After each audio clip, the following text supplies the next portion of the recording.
राष्ट्रपति ट्रंप के पहले 4 वर्ष का मेरा जो अनुभव था, जो गर्मजोशी थी, जो उत्साह था, जो विश्वास था, वही गर्मजोशी, वही उत्साह, वही विश्वास के साथ हम फिर एक बार साथ मिलकर के आगे बढ़ेंगे। India, which is the tariff king, they called us and they say, we want to start negotiations immediately.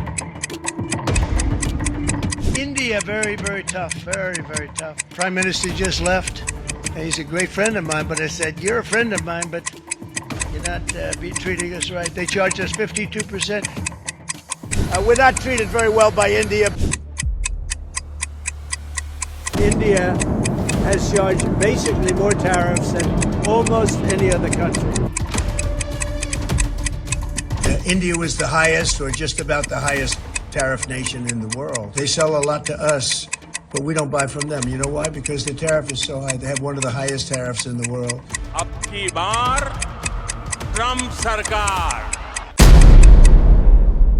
Donald Trump called India a tariff king, slapped sanction on Indian companies, refused to support India during Operation Sindoor, and now he has called the Indian economy a dead economy.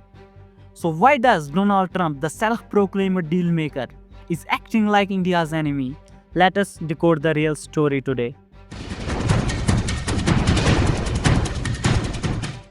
Once upon a time, Donald Trump used to praise India. He called Modi a great friend, hosted the Howdy Modi event in Texas, and even visited Ahmedabad for Namaste Trump.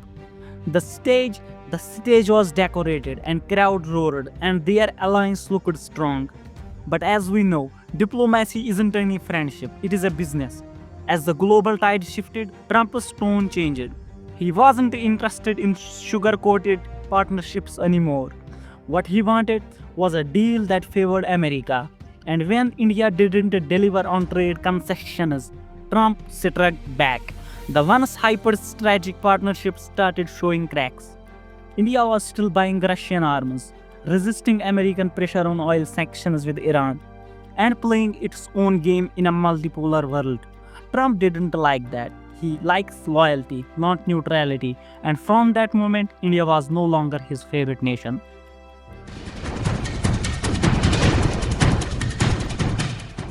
On one side, Trump called Pakistan a safe haven for terrorists. On the other side, he rewarded.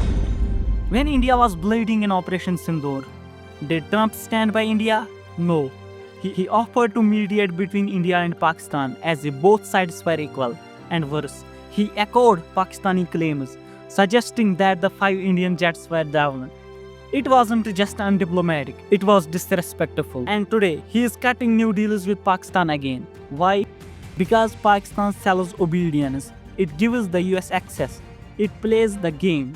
India is too sovereign, too confident, and too proud to bend. That's why Trump resents India. Because India is not ready to kneel.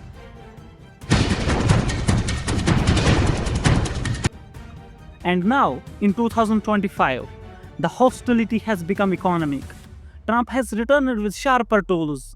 He has called the Indian economy a dead weight and imposed 25% tariffs on key Indian exports and sanctioned 8 major Indian companies, citing data violations, unfair trade practices, and tech espionage. Whether true or exaggerated, the message is clear. America under Trump sees India as a competitor, not a friend. The strategic hugs are over.